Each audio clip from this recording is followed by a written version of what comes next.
সুপ্রিয় দর্শক, আপনাদের সামনে নিয়ে এসেছি আবার সেই কিছু প্রিয় অপ্রিয় প্রশ্ন। তো এই অনুষ্ঠানে সবসময় যেটা হয়, এটার ম্যানার্স যেটা, সেটা হচ্ছে যে মানুষকে আমি কিছু প্রিয় আর কিছু অপ্রিয় প্রশ্ন করি। তো আজকে অবশ্য আমার যে গেস্ট, তার সাথে অপ্রিয় প্রশ্ন করা যাবে না, কোনো রকম অপ্রিয় প্রশ্ন করা যাবে না, সবগুলোই প্রিয় প্রশ্ন করতে হবে। পরিচয় করে দিই আজকের গেস্টের সাথে। শবনম ফারিয়া। ফারিয়া, তুমি কেমন আছো? সালগুন দাদা, আমি ভালো আছি। আপনি কেমন আছেন? আমি ভালো আছি। আর আজকে তোমাকে এই প্রোগ্রামে পেয়ে আমি অনেক খুশি এই জন্য যে তুমি আমার খুবই প্রিয় একটা মানুষ, এবং তোমার সাথে বসে বসে যে আড্ডা দিব, এটা আমার জন্য অনেক মজার। এই প্রোগ্রাম আমি যে করছি, তারও একটা সার্থকতা মনে হয় এটাই, যে এই যে তোমার সাথে বসে কথা বলতে পারছি। দাদা, আপনার সাথে আসলে গল্প শুরু করলে আমার খুব কম টাইম এরকম হয় যে আমরা গল্প থেকে উঠে আসতে পারি। এরকম হয়েছে যে আমরা শর্ট বলেছি যে থাকুক, কথাটা শেষ হোক, তারপরে আমরা শর্টে যাচ্ছি। না, সেটা একদমই দেখা যায় কি যে যখন কথা বলি আমরা একজন আরেকজনের সাথে, তখন ইন্টারাকশনটা তো খুব প্রয়োজন। তো এখন আমি তোমাকে যেটাই জিজ্ঞেস করছি, তুমি মার্শাল্লাহ এমন ট্যালেন্টেড একটা মানুষ, তুমি সব কিছুই জানো। গাড়ি নিয়ে বললেও জানো, সেই নেপাল নিয়ে বললেও জানো, স্নোফল নিয়ে বললেও জানো, সবই জানো। তো এই জানাটা তো খুব ইম্পর্ট্যান্ট আমাদের এই এই সময়টা, যে অস্থির একটা সময়, এখানে আমাদের কাজের ক্ষেত্রে, আমাদের বন্ধুত্বর ক্ষেত্রে জানাশোনা মানুষের খুবই অভাব, মনে হয় না কি তাই? এটা স্পেশালি আমরা যে পেশায়, আমার মনে হয় আমাদের পেশায় এটার অভাবটা একটু বেশি। এখানে কারো সাথে গল্প করা, আড্ডা দেওয়া এবং বন্ধুত্ব করা খুব কঠিন। কারণ ওই জ্ঞানের পরিধিটা সবার একটু, বেশিরভাগ ক্ষেত্রে একটু সীমিত। তখন চাইলেও যে আপনি আড্ডা দিবেন, বন্ধুত্ব করবেন, এটা হয় না। সেটা হয়ে যায় হচ্ছে গসিপে। কারণ আর গসিপে তো চলে যায়। কোনো ভ্যালিড টপিক নাই আড্ডা দেওয়ার। না, আমি তোমাকে দেখছি তুমি কখনোই গসিপ করো না। না দাদা, করি, কিন্তু ওই আমার সাথে তো তাদের কখনোই সাথে করো নাই। না দাদা, কারণ আপনার সাথে দাদা কথা বলা আরো অনেক টপিক থাকে। কিন্তু মানে এমনি তো গসিপ থাকে না, না। আমি যখন দেখি আমাদের সাথে যারা অনেকেই দেখি যে গসিপটাকে খুব পছন্দ করে। আমি তোমাকে ইউজুয়ালি আমি দেখি নাই যে তুমি গসিপ করতেছো, তুমি একটা না কিছু না কিছু বলতেছো, সেটা গসিপের মধ্যে পড়ে না। হয়তো একটা জিনিস নিয়ে বলতেছো, সমালোচনা করতেছো, যে এটা ভালো না, এটা এটা একটা জায়গা হলো, এটা এখানে শুটিং করা যায় না, এটা আনহেলদি পরিবেশ। কিন্তু গসিপ যেটাকে বলে, আরেকজন সম্পর্কে খারাপ কথা, এটা কখনো করো না। এটা কি পারিবারিক শিক্ষা?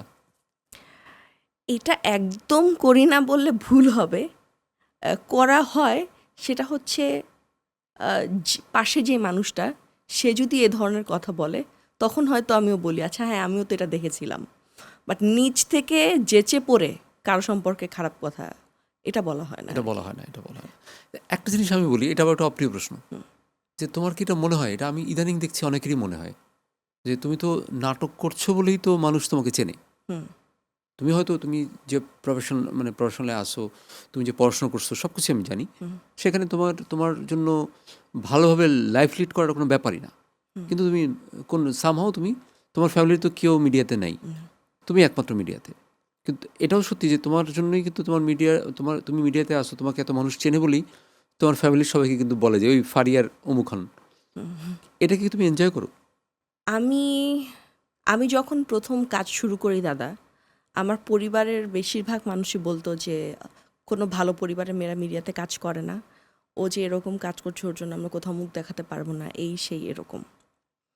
তো আমি আসলে আম, এবং আমি যখন ইন্ডাস্ট্রিতেও কাজ শুরু করি, তখন আমি এই ব্যাপারটা নিয়ে খুবই স্ট্রিক্ট ছিলাম যে যেই জিনিসগুলো নিয়ে সবাই মিডিয়াকে খারাপ বলে স্পেসিফিক্যালি, ওই জিনিসগুলো আমি হতে দিব না। সো আমার মিডিয়ায় আমাকে নিয়ে আসলে ওরকম, আমাকে নিয়ে একটাই বদনাম যে আমার রাগ বেশি, আমি হয়তো রেগে যাই। অনেক বছর পর্যন্ত এটাই ছিল যে ফারিয়ার অনেক রাগ, এই সেই। তো আস্তে আস্তে যখন আমাকে মানুষ চিনলো বা আমি ভালো করলাম, তখনও আসলে আমার ফ্যামিলি অ্যাকসেপ্টেন্স আসলো যে না, আচ্ছা ঠিক আছে, জায়গাটাকে আমরা যেরকম ভাবতাম হয়তো সেরকম না। বা আমার যারা বন্ধু বান্ধব হলো, আমার আশেপাশে মানুষ, তখন ওরা দেখলো যে ওরাও সবাই শিক্ষিত, ভালো পরিবার থেকে আসছে। সো ওদের ধারণাটা একটু চেঞ্জ হলো। কিন্তু আমি ব্যক্তিগতভাবে দাদা, আমি খুবই গিল্টি ফিল করি এটা চিন্তা করে। আমার ডিভোর্সের পরে আসলে আমার পুরা ফ্যামিলিকে একটা খুব ডিফিকাল্ট টাইমের মধ্যে দিয়ে যেতে হয়েছিল। এমনকি তখন আমার বোনের ছেলে ছোটটা, ওর বয়স ছিল মনে হয় 7-8 বছর। ওকেও মানুষজন জিজ্ঞেস করতো, এই তোমার খালার কি ডিভোর্স হয়েছে, কি হয়েছে, কেন হয়েছে, এই ধরনের একটা এটা সিচুয়েশন একটা ছিল। পার্সোনাল ব্যাপার না? এটা পার্সোনাল ব্যাপার হলো, যেহেতু আমি ক্যামেরার সামনে কাজ করি, আমি তো আসলে আমার লাইফের বড় একটা অংশ পাবলিক করে দিছি। সো যখন আমি লাইফকে পাবলিক করে দিব তখন তো আসলে পাবলিকেও কমেন্ট করার সুযোগটা পায় এবং তাদেরও রাইট আছে কমেন্ট করার। এবং এটা আমি যখন মিডিয়াতে কাজ শুরু করি তখনই আমি জানি যে আমার লাইফ পাবলিক, এখন থেকে আমার নিজের লাইফ বলে কিছু নাই। যদিও বা এই জিনিসটা অ্যাকসেপ্ট করতে আমার অনেক সময় লেগেছে, but it is what it is. তো ওই সময়টাতে আসলে আমার খুব গিল্টি লাগতো যে আমার বোন, মা, এমনকি আমার ফুপু, চাচা, ওনাদেরকেও তো মানুষজন বলতো যে আচ্ছা ওর কী হলো, কী হয়েছে। আমি আসলে দাদা, আপনি আমাকে ব্যক্তিগতভাবে চেনেন, আমি আমার বাবা মা বা আমার পরিবারের খুব আদরের বাচ্চা। যেহেতু আমার বড় বোন আর মেজো বোনের সাথে আমার এইজের গ্যাপ অনেক বেশি, আমার বোনদের কাছেও আমি খেলনার মতো ছিলাম। কারণ আমার বড় বোন আমার প্রায় 16 বছরের বড়, মেজো অনেক বোন মানে 11-12 ষোলো বছরের বড়। বছরের মানে এটা তো তাহলে সে তাকে তার বাচ্চার মতোই। বাচ্চার মতো, এবং ওরা আমাকে একদম খেলনার মতোই ট্রিট করতো। মানে ওরা অনেক দিন ওদের লেগেছে এটা বোঝার জন্য যে আমি আসলে মানুষ, খেলনা না।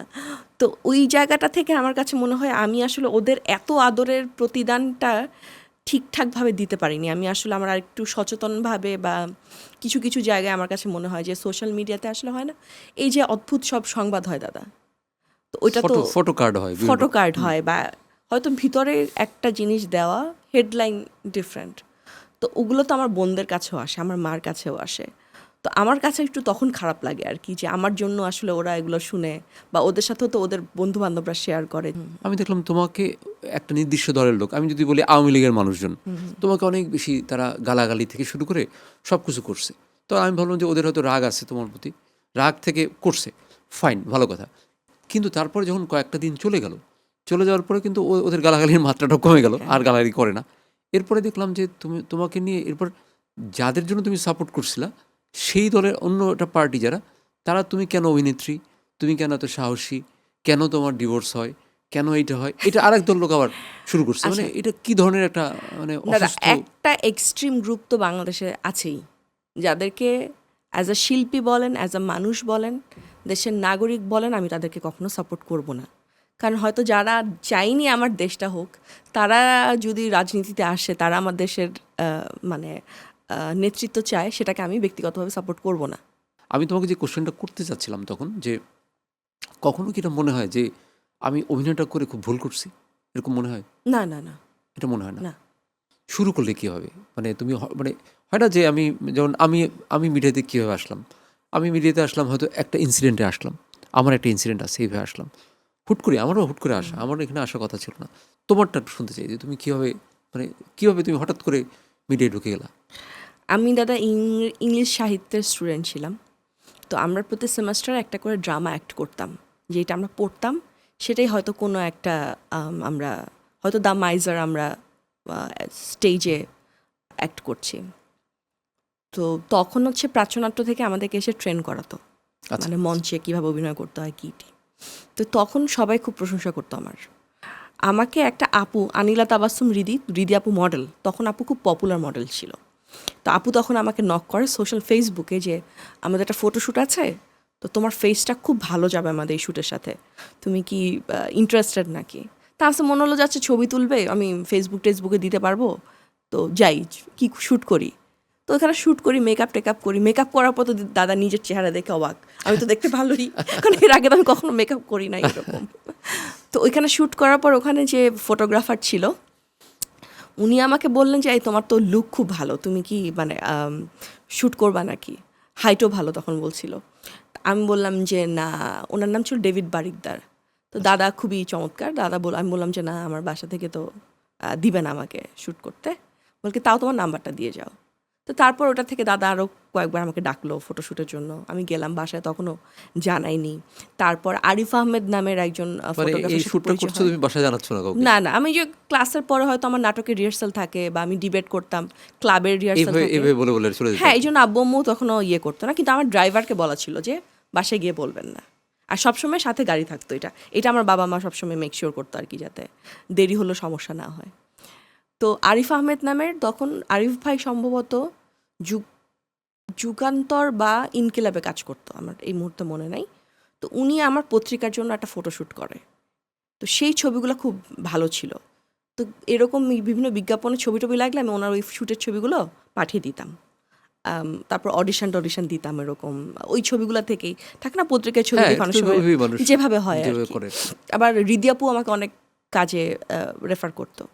এর মধ্যে 2012 সালে আদনান ভাই আমাকে আবার অডিশনের জন্য ডাকলো যে একটা অডিশন দিয়ে যা। তো অডিশন দিলাম, আমি আসলে জানি না আমি কি প্রজেক্টের জন্য অডিশন দিচ্ছি। তো অডিশন দিল, তার এক সপ্তাহ পরে ওনার কাস্টিং ডিরেক্টর আমাকে ফোন দিয়ে বললো যে আমাদের এবার ঈদের যে টেলিফিল্মটা এয়ারটেল থেকে বানায়, এটা তো তুমি কাজ করবে। এটা কি ছিল নামটা? At 18 all time all time দৌড়ের উপর, হ্যাঁ। বাট এর আগে কয়েকটা খুব হিট ছিল প্রজেক্ট ছিল ওনাদের, ভালোবাসি তাই ভালোবেসে যে এরকম অনেকগুলা হিট ছিল।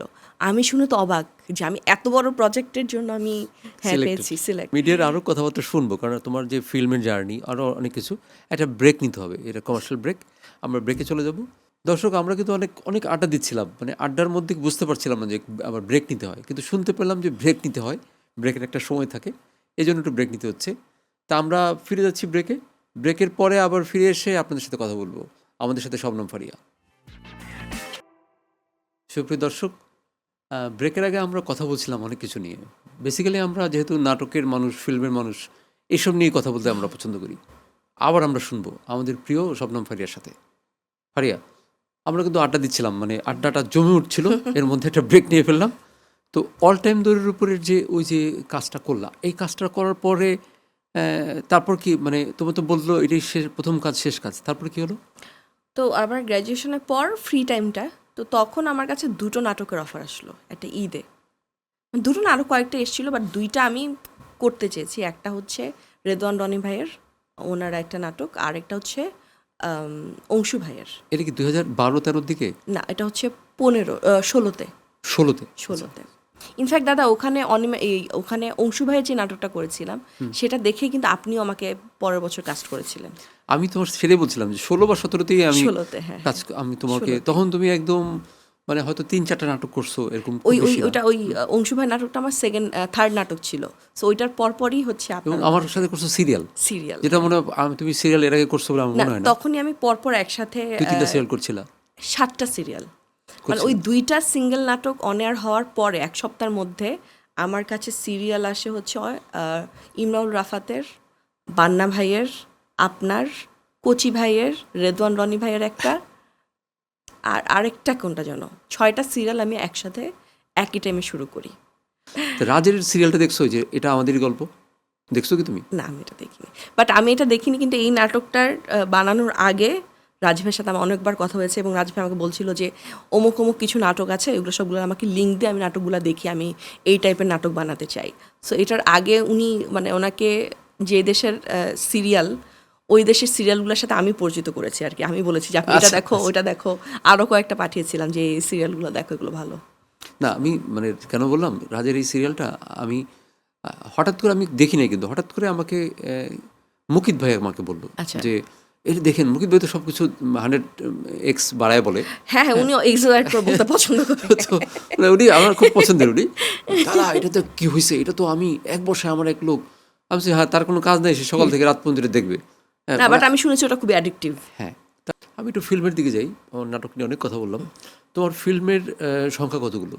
একটা। দেবী, হ্যাঁ, ওই একটাই, আর করনি? না দাদা, এরপর আমার কাছে আসলে এরকম ভালো ফিল্ম আসে নাই। একটাই ফিল্ম এসেছিল যেটাতে আমিও হ্যাঁ বলেছিলাম, করার কথা ছিল, সেটা হচ্ছে যে কমলা রকেটের যে মিঠু ভাই ওনার, কিন্তু আনফর্চুনেটলি ওই সিনেমাটার শুটিং যখন ছিল তার ঠিক 2 সপ্তাহ আগে আমি রবিতে জয়েন করি। সো ওই কর্পোরেটে জয়েন করার পরেই 2 সপ্তাহ পরেই যে আমাকে আবার 2 সপ্তাহ ছুটি দিবে, এটা তো আসলে সম্ভব না। যদিও বা আমার অফিস খুবই ফ্লেক্সিবল ছিল কাজের ব্যাপারে, যদি এরকম হতো যে আমার শুটিং টুটিং ওনারা বলতো যে ওয়ার্ক ফ্রম হোম নাও, বা জাস্ট মিটিংগুলো অ্যাটেন্ড করো বা ফোনে থেকো, বাট এত বড় ছুটি আসলে নেওয়া সেই মুহূর্তে সম্ভব ছিল না। তো দেবীটা কিন্তু খুবই, মানে দেবী আমার কাছে, আমি তো দেবী দেখেছি, দেবী অসাধারণ একটা সিনেমা ছিল, মানে সব কিছু মিলিয়ে যদি বলি আমি, A to Z মিলিয়ে বলি, এটা খুবই গুড প্রোডাকশন। দেবীর এক্সপিরিয়েন্সটা তোমার কেমন ছিল, মানে কেমন? খুবই ভালো দাদা। তবে দেবীতে আমি আসলে কাজ করতে চাইনি, কারণ টিভিতে তখন আমার ক্যারিয়ার এত ভালো যাচ্ছিল, ফিল্মে আমি কি সাপোর্টিং ক্যারেক্টার অভিনয় করবো কি করবো না, এটা নিয়ে আমার ডাউট ছিল। আসলে সাপোর্টিং কিন্তু না, না, সেটা মানে খুব যে সাপোর্টিং, একদম সাপোর্টিং সেরকম ছিল না। তো ওইটার জন্য আমার যে ডিরেক্টর অনমদা, ওনার সামহাও থাকে না, আপনি যখন কাস্ট করবেন আপনার ব্রেনে থাকে যে আমি ওকে কাস্ট করব। সো অনমদার আসলে ইয়েই ছিল যে উনি আমাকে কাস্ট করতে চায়। তা আমার মনে আছে যে অনমদার সাথে আমার সিনেমায় সাইন করার আগে 7 থেকে 8 বার ওনার সাথে আমি বসেছি। উনি আমাকে কনভিন্স করেছে, বুঝিয়েছে যে না এটা এরকম হবে, তুমি গল্পটা আবার পড়ো, স্ক্রিপ্ট আবার চেঞ্জ করে পাঠাচ্ছি, আবার পড়ো, এরকম আর কি। বাট আমার বলবো যে আমার পুরো লাইফের একটা খুব ভালো এক্সপিরিয়েন্সের মধ্যে দেবীর এক্সপিরিয়েন্সটা থাকবে আর কি। তা আমার ফিল্মের ক্ষেত্রে আমার যেটা মনে হয় কি যে একটা ফিল্ম অনেকগুলো নাটক মানে 100 নাটকের সমানও হতে পারে, কারণ ফিল্মটা অনেক মাইলেজ দেয়। কারণ এই যে ফিল্মটা, এটা ধরো তোমার আজীবন কিন্তু বিভিন্ন জায়গায় দেখাবে, বিভিন্ন টিভিতে। এবারে দেখবা কি ঈদে বিভিন্ন জায়গায় বিভিন্ন টিভিতে হ্যাঁ দেখাচ্ছে। হ্যাঁ হ্যাঁ আমার ফিল্মের ক্ষেত্রে আমি দেখছি যে খুব ভালো লাগে যে ঈদে আমার নাটক যাচ্ছে নতুন, কিন্তু এই নাটকটা আবার 2-3 বছর পরে কিন্তু আর কোনো টিভিতে দেখাবে যাবে না। কিন্তু ফিল্ম দেখা যায় যে এটা যুগের পর যুগ চলে যাবে। আর দেবী একটা মাইলস্টোন ফিল্ম ছিল। দেবীতে তো তোমার কোয়ার্টিস্ট ছিল মানে বেসিক্যালি জয়াপা, অন্মেষ দা, ইরেশ ভাই, হ্যাঁ, চঞ্চলদার সাথে তোমার সিন ছিল কি? চঞ্চলদা। হ্যাঁ, চঞ্চলদা তো মূল চরিত্র। মূল চরিত্র ছিল। হ্যাঁ, হ্যাঁ, তুমি কাউকে মিস করো? মিস করি বলতে আমার বাবাকে তো দাদা প্রচণ্ড মিস করি। এটা তো আসলে বাবাকে বলার না, বলা বলা যায় না, কিন্তু ধরো আমার যেটা ফিল হয় যে আমার মাঝে মাঝে মনে হয় যে এই 2টা মিনিট যদি কথা বলতে পারতাম, এরকম মনে হয় কখনো? আমার আমি আমার বাবার ফেসবুকের মেসেঞ্জারে আমি এখনও মেসেজ পাঠাই মাঝে মাঝে, যে আমার মনে হয় যে এই কথাটা বা এই বিষয়টা যেটা হচ্ছে এটা আমি একটু বাবার সাথে শেয়ার করতে চাই। এই কথাটা আমার বাবা সবচেয়ে বেশি খুশি হবে। আম, এটা হয় দাদা, এটা আসলে আমার ধারণা আমি যতদিন বেঁচে থাকবো এই জিনিসটা থাকবে যে আই উইশ আমি বাবাকে এটা বলতে পারতাম, বাবা কতটা খুশি হবে এটা দেখার পরে। এটা আমি দেখতে পারবো। মজার ব্যাপার যে দাদা আমার বাবা যখন মারা যায় আমি আসলে বিকাল পর্যন্ত আমি কোনো কান্নাকাটি করি নাই, বাট কারণ তখন পর্যন্ত আমি ব্যাপারটা প্রসেস করতে পারছিলাম না। তো লাস্ট যখন আসর আজানে পরপর নিয়ে যাচ্ছে লাস্ট, তো আমার দাদি হচ্ছে আমার বাবার ফেস দেখতে চাচ্ছিলেন না। ওনার কথা হচ্ছে আমার ছেলের যে হাসি মুখ আমি দেখেছি আমি সেটাই মনে রাখতে চাই, আমি চেহারা দেখবো না আমার ছেলের। তো লাস্ট মোমেন্টে আমার বড় বোন গিয়ে আমার দাদুকে বলে যে দাদু তোমার এখন খারাপ লাগছে আমি জানি, বাট তুমি একবার দেখো, নাহলে তোমার পরে কষ্ট হবে। তো আমার দাদি যখন যাচ্ছিল বড় বউ তখন আমাকে বললো যে তুমিও আসো। তো আমি সেই মুহূর্তে যখন আমার বাবাকে দেখি, আমার প্রথম যে জিনিসটা আমার মাথায় আসে যে আমি আমার সবচেয়ে প্রিয় মানুষটাকে জীবনের শেষবারের মতো দেখছি। এবং এবং এরপরে ধরেন আমি হাউমাউ করে কাঁদি। এর আগ পর্যন্ত না আমি আসলে প্রসেস করতে পারছিলাম না যে আচ্ছা বাবা নাই, কি হচ্ছে, কি হবে, মানে তখন পর্যন্ত আমি এটা বুঝতে পারছিলাম না। তোমার কি বিশ্বাস হয় যে উনি নাই? এটা মনে হয় কখনো? আমার এখনো মনে হয় না। হ্যাঁ, এরকম মাঝে মাঝে মনে হয় না যে হয়তো আমি মনে করি কি যে আমি তো আজকে ঘুমাচ্ছি, আমার মনে হচ্ছে কালকে সকালে উঠে দেখবো কি এই যে এতদিন 6 মাস আমার মা চলে গেছে, 6 মাসের বেশি। আমার মনে হয় যে 6 মাসটা হয়তো মিথ্যা। আমি কালকে উঠে দেখবো কি যে না, আমার সকালে উঠে দেখবো যে মা একটা ফোন দিয়েছিল, আমি ফোনটা ধরতে পারিনি, মাকে ফোন করবো। মার ফোনটা এখন আমার বাবা ব্যবহার করে। বাবা যখন আমাকে ফোন দেয় প্রত্যেকবারে আমি মাকে দেখি। না দাদা, এই ট্রমাটা আমার অনেকদিন গেছে। আমার বাবার নাম্বারটা আমার মা ইউজ করে। তো আম্মা হয়তো কবে যেন আমাকে ফোন দিচ্ছিল, আম্মুর ফোন থেকে যাচ্ছিল বা ব্যালেন্স নেই কিছু একটা, আম্মু বাবার ফোন থেকে আমাকে কল করলো। দাদা আমি জাস্ট দেখলাম যে বাবা কলিং, আমার হার্টবিট ধাপ করে বেড়ে গেল এবং আমি আই স্টার্টেড ফিলিং সিক। পর আমি আম্মুকে ফোনটা দিয়ে বললাম যে তুমি আমাকে এই নাম্বার থেকে আর কখনো কল করবা না। অ্যান্ড আমার মা আর কখনো এই নাম্বার থেকে আমাকে কল করেনি। আমি খুব সরি, আমি আসলে এই মানে এই তোমার আমার এই জায়গার থেকেও অনেক গভীর একটা মিল। আমি জানি আমি তোমার ওই পরে পরে ওই সময় পরে আমি তোমাকে দীর্ঘ সময় ফোন করিনি। আমি ফোন করিনি মানে কাজ কাজ আছে, তা আমি লোক দিয়ে ফোন করাইছি। আমি ফোন করিনি। আমার কাছে মনে হচ্ছে যে একটা মানুষ কীভাবে আসলে তোমার সাথে তোমার বাবার সম্পর্কটা আমি জানি বলেই মানে ওই ফিলিংসের ব্যাপারটা আমি জানি। সবার সাথে যে একরকম হয় তা কিন্তু না। আমার সাথে যে আমার মার সাথে সম্পর্ক সেটা যে আমার বাবার সাথে হবে তা কিন্তু না, এক হতে পারে না। মানে আমার সাথে মায়ের সাথে যে সম্পর্ক, এটার সাথে আর কারোর সাথে কোনো সম্পর্কের সাথে মিলবে না, কোনোদিনই মিলবে না। আর আমার বাসায় যেটা ছিল, আমার মা একটু করা ছিল, মানে গুড কপ ব্যাড কপের যে ব্যাপারটা থাকে প্যারেন্টিংয়ে, আমার মা হচ্ছে শাসনের পার্টটা সবসময় নিত, আর বাবা সবসময় আদরটা বন্ধু করতো। ছিল। হ্যাঁ, মানে এরকমও জিনিস ছিল যে বাবা আম্মুকে বললো না আমি তো এটা করে ফেলেছি। সো এরকম একটা সম্পর্ক আমার বাবার সাথে ছিল। বা বড় হওয়ার পরে খুব ফানি জিনিস ছিল, মাঝে মাঝে মেসেজ আসে না ফেসবুকে এরকম লিখে, তোমাকে বিয়ে করতে চাই, করতে চাই, সে করতে চাই। তো আমি বাবাকে দেখতাম, বাবা বাবা দেখো আমাকে লিখেছে, স্পেলিং মিস্টেক বা গ্রামাটিক্যাল মিস্টেক। তো বাবা হাসতো। তো এই ধরনের অনেক জোক ছিল। আই রিমেম্বার যে আমাকে একবার একজন মেসেজ দিয়ে বললো যে আপনার বাবার নাম্বার দেন, আপনাকে বিয়ে করতে চাই, কথা বলবো। আমি বললাম ওয়েট, আমি পল্টন থানা যে ওসি ওনার নাম্বার দিয়ে দিয়েছি, দিয়ে বললাম যে আপনি ওনাকে ফোন করেন। আমি বাবাকে গিয়ে বললাম বাবা আমি এই কাজটা করেছি। বাবা হাসতে হাসতে শেষ, যে তুমি এটা কেন করলা, তুমি ওসির নাম্বার কেন দিবা। আমি ডিস্টার্ব করতেছে, ওখানে দিলে তো প্যাদানি খাবে এই সে। So, আমার বাবার সাথে আমার বন্ধুত্ব মানে এইরকম ছিল। আমি জীবনের প্রথম যে ছেলেকে ডেট করেছি দাদা, সেকেন্ড ডেটে ছেলেকে আমি বাসায় নিয়ে আসছি যে please meet my father and then আমি তোমার সাথে পরের কথা বলবো, আগে আমার বাবার পছন্দ হতে হবে, কারণ আমার বাবা আমাকে সবচেয়ে ভালো এটা চেনে। এটা খুবই মজার। এই গল্প শেষ হবে না, আমাদের সময় শেষ হয়ে গেছে। তো যাক ফারিয়া, আমি শেষের ব্যাপারটার জন্য সরি যে আসলে তোমাকে মানে আবার সেই মানে জিনিস আমার কাছে আমার হঠাৎ করে আমার সামনে চলে আসছে, আর কিছু না। যাক, আমরা অনেক মজার করে অনেক কষ্টের কথাগুলো মজা করে বললাম তোমার সাথে এই প্রোগ্রামটায় কিছু প্রিয় অপ্রিয় প্রশ্নে। আমি যে বসেছি কথা বলেছি, আমার খুব ভালো লাগলো। দর্শকদের কাছে আমি বলবো দর্শকদের যে যাতে দর্শক খুব মন দিয়ে দেখে, দেখলে অনেক মজা পাবে। থ্যাংক তোমাকে ইউ দাদা, তোমাকে অনেক ধন্যবাদ। আমাকে ইনভাইট করার জন্য থ্যাংক ইউ। আমি প্রথমবার এখানে এসেছি, so it was a great experience. Thank you.